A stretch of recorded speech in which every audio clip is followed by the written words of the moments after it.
Okay, hey there. Dang. The last video that I did about this, accidentally the camera shut off. It ran out of juice. So I stopped the camera, loaded that in the computer. Right now it's loading, and so it's going on to YouTube right now as well. I finished, I guess, the part 3 and part 4 of this. It's like 2 or 3 in the morning right now. Um, but yeah, okay, back to the road to atheism. Um, at this point, it's really been a lot about the arguments for me. And as I mentioned before, in part during the transitional era, from being a believer to slowly being a curious skeptic, I suppose, uh, I a lot of the times I would feel this strong motivation when somebody would tackle my otherwise known arguments, my new arguments that were basically the critical arguments of religion or of my Catholic religion specifically.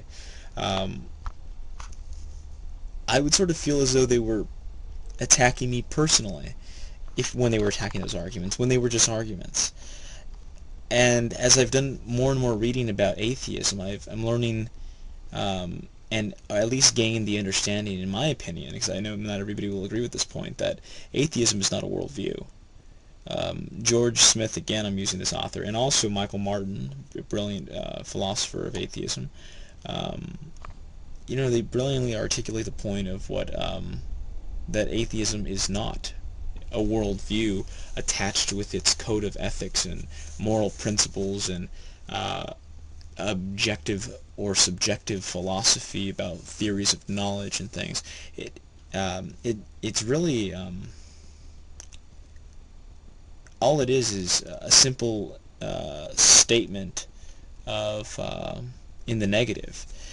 When somebody affirms a certain belief, and this is just purely from our Western logical construct of arguments and how we understand concepts and statements and whatnot, when somebody affirms something, it's because they're trying to present to you, give you a reason why what they're saying is credible. Well, at least so the assertion goes. And if that assertion stands, then it stands. But if there's no good reason to believe it, it's not that you have to provide evidence. The burden of proof is not on you. The burden of proof is on the affirmer.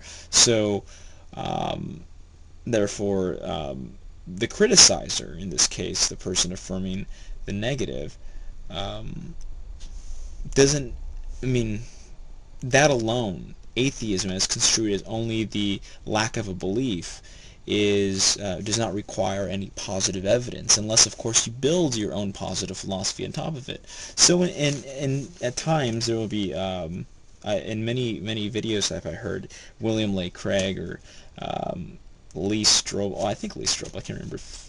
Maybe I'm just throwing him in there now. But quite a few other theologians, including Greg Branson, very interesting and very powerfully influencing philosopher of the Christian religion, where they say that, well, I mean, call atheism whatever you will, call it not a worldview. In fact, this is directly Greg Branson in his debate with George H. Smith, if you could watch it on YouTube, where he says things like, George Smith holds a position that atheism is not a worldview, and Chris Branson says, well, Christianity is a better worldview over atheism, and then goes the counter from Smith, and he says, well, it's not a worldview, and so there's no way you can compare. And Branson then says that, well, while atheism is not a worldview, whatever coupled philosophy you include to it, it still is not, I want to look for a better word than better, but it's not better than Christianity as he's trying to put forward.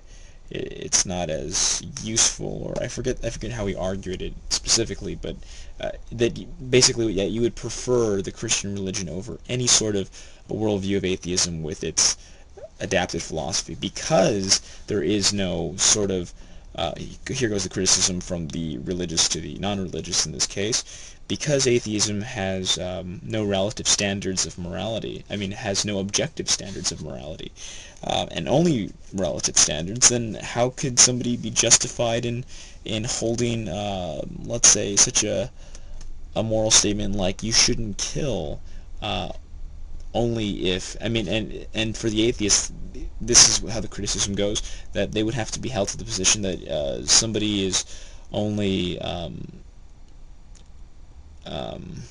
said to be wrong or right when killing if my culture permits, or if I permit, or, and because there is this loose interpretation, not all atheists, some atheists maybe are cultural relativists, some atheists are subjectivists, some atheists are objectivists in some sense, because there is no clear consistency with, since it's not a worldview, it's better than to become the Christian. I haven't really thought too much about a counter-argument against that. Like I said, I'm very inclined to listening to both ends of the spectrum as far as religion and non-religion is concerned. Irreligion, I should say. But I've always sort of wondered, I guess this is another curiosity that took my atheism into its next gear, I suppose, about the cosmological argument. And of course, as most people might imagine, this philosophical concept is really the constructor of religions and theologies of all sorts and cults, and it's really the million-dollar question, like, how did everything begin? And of course, science will take you back to the Big Bang, and the Big Bang is only the beginning insofar as scientific evidence can provide, but what happened before that remains open to philosophical monopoly. So, what happened at the very, very beginning? I mean, could we ever really know? I mean, the oscillating model, as I'm no scientist, but I have, somebody can correct me on this because I'm sure most people have studied the oscillation model more than I have. To my understanding, the oscillating model, first of all, it is the model that says that the universe came from singularity, expanded, and then at some level contracted back on itself, and thereby collapsed back into a singularity, and then from that singularity, again, it exploded, Big Bang again, and then all the stuff, expand, contract, and it's a constant cycle. And so apparently this constant cycle can never be affirmed or disconfirmed, which is the problem. Since it cannot be disconfirmed, it's very hard to pinpoint its existence. And so it's apparently, because we have evidence of a beginning, but no disconfirming evidence that it will keep having the same beginning for, and however it happens, maybe it just explodes and another one explodes and all this stuff just kind of goes out. Who knows? But the oscillating model is, because of its lack of utility and being able to confirm, we rule out that model. Most rule out that model, I should say, to my knowledge of how the oscillating model works. But anyway, the cosmological argument, I mean, if we were to combine our empirical observational knowledge coupled with induction and things of how we understand and how society in general takes knowledge claims to be, at least in the academic arena and intellectual sort of populace, it seems to me that culture seems, most people, I want to generalize here, but I just feel like I'm making a category mistake when I do so. People, I should say, and I'm still probably not justified in saying that, people tend to think, at least maybe I should say lay people in some respects, think that facts are facts, and those that, I guess, aren't so inclined into philosophy and studied its roots, studied its themes, don't know, don't give a lot of time to these knowledge theories and where these facts originate.